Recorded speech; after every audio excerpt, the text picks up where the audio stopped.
নবী মুসা আলাইহিস সালাম একটা ভাষণ দিচ্ছিলেন, আর একজন উঠে দাঁড়িয়ে বললেন, আপনি খুব চমৎকার ভাষণ দিচ্ছেন, আপনার চেয়ে কোনো জ্ঞানী মানুষ আছে পৃথিবীতে? নবী মুসা আলাইহিস সালাম বলেছিলেন না। আল্লাহ পাক ধরলেন, তোমার চেয়ে জ্ঞানী মানুষ আছে, তার নাম খিদির। নবী মুসা আলাইহিস সালাম বললেন, কোথায় কোথায় তিনি? আমাকে ঠিকানা দেন, আমি তার সাথে সাক্ষাৎ করব, আমি তার কাছে জ্ঞান শিখব। তিনি সফর করলেন, অনেক লম্বা সফর। আল্লাহ পাক বললেন, যেখানে দুইটা সাগর মিলিত হবে সেখানে তুমি তাকে পাবে। গিয়ে দেখলেন তিনি সেখানে বসে আছেন। বললেন, আমি আপনার কাছে জ্ঞান শিখতে চাই।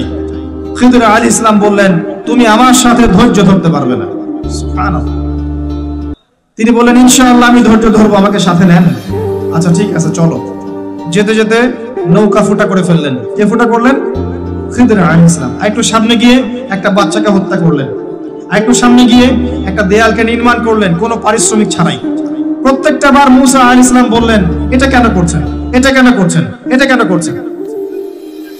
আর খিদির আলাইহিস সালাম কারণ পরে ব্যাখ্যা করলেন, মুসা তোমার সাথে আমার আর পথ চলা হলো না, তবে কারণটা আমি বলে দিচ্ছি।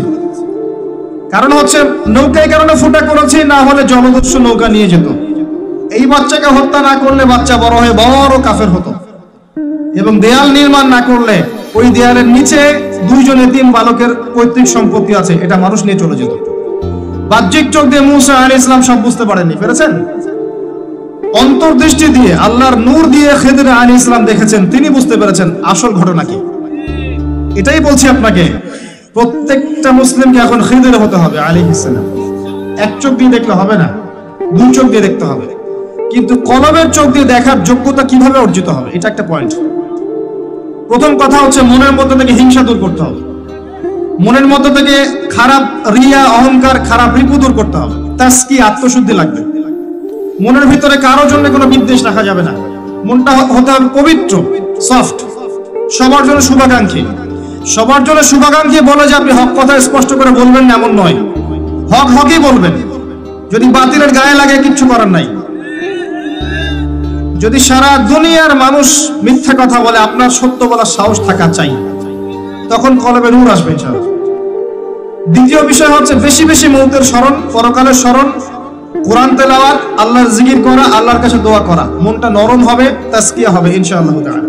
আল্লাহ নূর আপনার কলবে আসবে, আপনি খিদির আলাইহিস সালামের মতো দুই চোখ দিয়ে বিশ্বকে দেখতে পারবেন ইনশাআল্লাহ।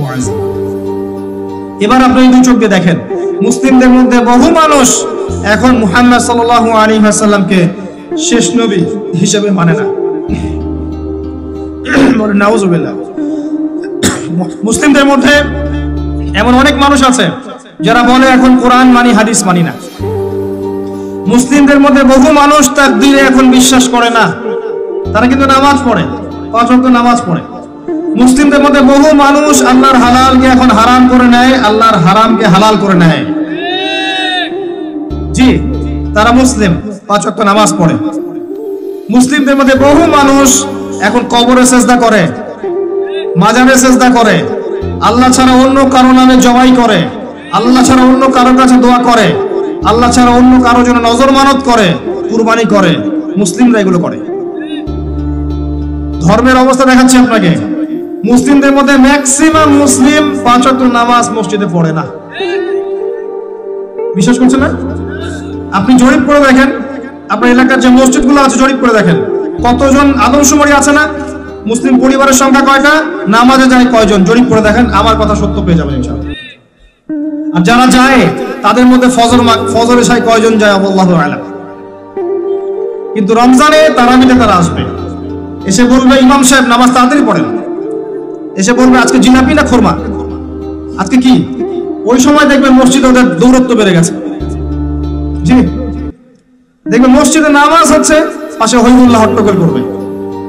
কমন সেন্স উঠে গেছে, দেখবেন নামাজ পড়ছে একজন ব্যক্তি, পাশে হইহুল্লাহ হট্টগোল করবে। মুসলিমদের মধ্যে দেখবেন ম্যাক্সিমাম মুসলিম এখন কোরআন, আল কোরআন বিশুদ্ধ করে তিলাওয়াত করতে জানে না। প্রমাণ চান আপনি? জরিপ করেন, বিশুদ্ধ করে। যারা পড়া জানে তাদের কতজনের পড়া সহিহ, এটা আলেমদেরকে জিজ্ঞাসা করলে বুঝতে পারবেন। আবার যারা হিফজ করেছে তাদের মধ্যে কত পার্সেন্ট কোরআনের অর্থ জানে, জরিপ করে বের করেন। আবার আমরা যারা টুকটাক অর্থ জানি, তারা কোরআনে কতটুকু আদেশ মানি আর নিষেধ ফলো করি, নিষেধ বর্জন করি, এটা একটা ভাবার বিষয়। আবার যারা আমরা কোরআনের হকগুলো আদায় করার চেষ্টা করছি, তারা কোরআনের কতটুকু দাওয়াত মানুষকে দেই, এইটা একটা ভাবার বিষয়। সব মিলিয়ে সমস্যা আছে। আল কোরআন প্রথমত তিলাওয়াত করা শিখতে হয়। সবার জন্য আমভাবে তিলাওয়াত করা শেখাটা ফরজ। এরপরে কিছু অংশ হিফজ করার চেষ্টা করতে হয়। এরপরে অর্থ বোঝার চেষ্টা করতে হয়। অ্যারাবিক ল্যাঙ্গুয়েজ, গ্রামার শিখতে হয়। এরপরে আদেশ নিষেধ মানা এবং বর্জন। এরপরে কোরআনের দাওয়াত মানুষের কাছে প্রচার করা। আল কোরআনের হকগুলো কি বোঝাতে পারলাম ভাই? আল্লাহ পাক আমাদেরকে আদায় করার তৌফিক দান করুন। সামনে রমাদান আসে, এই রমাদান মাসে আমরা যেন আদায় করার চেষ্টা করি, সচেষ্ট হই, চেষ্টাগুলোকে বাড়িয়ে দেই। আল্লাহ পাক তৌফিক দান করুন, আমিন।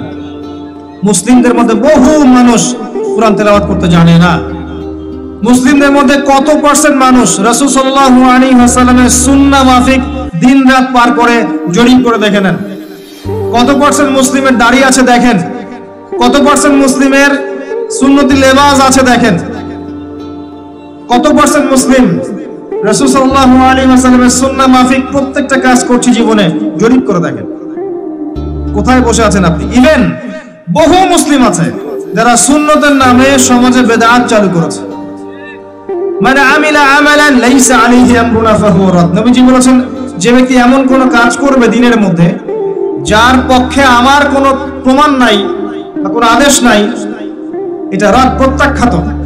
এটাকেই বিদআত বলা হয়। কুল্লু বিদআতিন দালালাহ ওয়া কুল্লু দালালাতিন ফিন-নার। প্রত্যেক বিদআতই ভ্রষ্টতা, আর এই প্রত্যেক ভ্রষ্টতার পরিণাম জাহান্নাম। অনেক কাজ করি আমরা সুন্নত মনে করে, যেগুলো আসলে সুন্নত নয়। জি,